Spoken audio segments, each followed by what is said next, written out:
Je vous salue au nom de Jésus, notre Seigneur et Sauveur. Notre sujet ce soir, ne jugez point, afin que vous ne soyez point jugés. Jésus a déclaré ces paroles dans le livre de Matthieu 7, verset 1 et verset 2. Beaucoup de gens disent qu'il ne faut pas juger. Beaucoup de gens disent, qui est-il pour me juger? Arrêtez de porter des jugements parce que Jésus a dit, ne jugez point. Nous allons découvrir dans la parole de Dieu ce que signifient ces paroles et pourquoi Jésus a dit ainsi. Est-ce qu'il ne faut pas juger? Mais avant de commencer, je vous invite de vous incliner pour la prière. Notre Père Céleste, nous te disons merci pour le don de la vie. Merci pour tout ce que tu as fait pour nous. Nous ne sommes pas dignes d'appeler ton Saint-Nom. Nous venons à travers le sacrifice de Jésus qui l'a donné pour nous. Nous implorons le pardon de nos péchés. Remplis-nous par ton Saint-Esprit qui nous guide, qui nous ouvre les cœurs, afin que nous puissions comprendre cette vérité. Au nom de Jésus, nous te prions. Amen. Dans le livre de Matthieu 7, verset 1 à 2, nous allons lire. Matthieu 7, verset 1 et verset 2, il est écrit: Ne jugez point afin que vous ne soyez point jugés, car on vous jugera du jugement dont vous jugez, et l'on vous mesurera avec la mesure dont vous mesurez. Pourquoi Jésus a dit ces paroles? Je vous dis tout de suite que Jésus s'adressait aux pharisiens. Jésus s'adressait aux docteurs de la loi, aux chefs religieux. Qui étaient des hypocrites. Pourquoi étaient-ils des hypocrites? Parce que ils ont rejeté Jésus qui est le Messie, qui est la vérité, qui est le Fils de Dieu. Donc, ils ont perdu la crédibilité de Jésus. Jésus s'adresse aux pharisiens.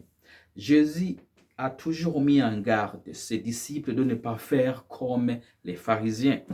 Il a dit par exemple dans le livre de Luc, chapitre 12, verset 1, il a dit: Avant tout, gardez-vous du levain des pharisiens, qui est l'hypocrisie. En disant ne jugez point, afin que vous ne soyez point jugés, Jésus fait référence à un jugement hypocrite. Mais aux enfants de Dieu qui croient et qui servent Dieu, Jésus leur a donné le droit de juger par la vérité.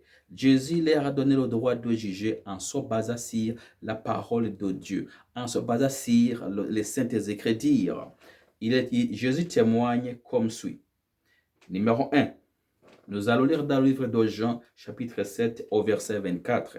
Jean 7, 24, il est écrit: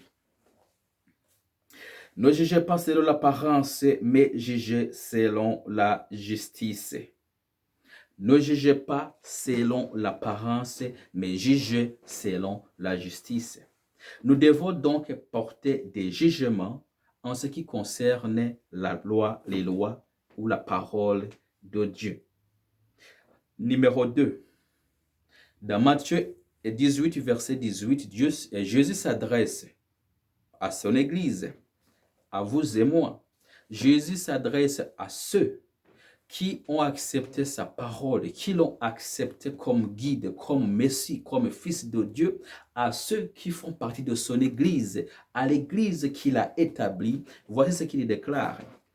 Je vous le dis en vérité, tout ce que vous lierez sur la terre sera lié dans le ciel, et tout ce que vous délierez sur la terre sera délié dans le ciel. Matthieu 18, verset 18. Jésus s'adresse donc à son Église. Numéro 3, nous allons lire dans le livre de Jean, chapitre 20, verset 22 jusqu'au verset 23. Jean chapitre 20, verset 22 jusqu'au verset 23. Nous allons découvrir d'autres paroles de Jésus. Il est écrit: Après ces paroles, il souffra sur eux et leur dit: Recevez le Saint-Esprit. Ceux à qui vous pardonnerez les péchés, ils leur seront pardonnés. Et ceux à qui vous les retiendrez, ils leur seront retenus. Nous ne pouvons pas porter de jugement juste si nous n'avons pas le Saint-Esprit à nous comme guide. C'est pour cela que Jésus souffla son Saint-Esprit sur ses disciples. Parce que sans le Saint-Esprit, ils ne peuvent pas rendre un jugement digne.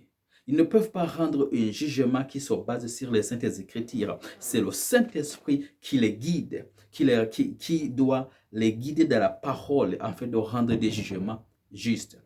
Donc, les pharisiens n'avaient pas du Saint-Esprit. C'est pour cela que Jésus leur interdisait de juger les autres. Les pharisiens ont rejeté Jésus, qui est la vérité. Donc, ils n'avaient pas la vérité pour rendre un jugement de justice. Donc, le Saint-Esprit est très important dans notre vie de chrétien. Sans le Saint-Esprit, nous ne pouvons pas plaire à Dieu. Nous ne pouvons pas marcher avec Dieu. Cela nécessite donc l'obéissance. Avoir le Saint-Esprit, ça nécessite de l'obéissance et de la parole de Dieu. Beaucoup de soi-disant chrétiens, beaucoup de gens qui se déclarent enfants de Dieu, mais qui rejettent la parole de Dieu, qui sélectionnent certaines écritures en rejetant d'autres écritures, ces gens-là n'ont pas le Saint-Esprit de Dieu en eux. Nous devons embrasser la vérité. Nous devons croire à la parole de Dieu, sans exception. Donc, les pharisiens n'avaient pas le Saint-Esprit parce qu'ils ont rejeté Jésus qui est le chemin, la vérité et la vie.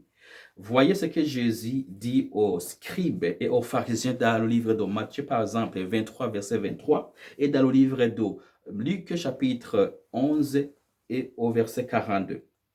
Jésus dit aux scribes et aux pharisiens, il leur dit, à ceux qui ont omis les questions les plus importantes de la loi, du jugement, de la miséricorde et de la foi. Donc, il n'y a pas d'amour de Dieu en eux.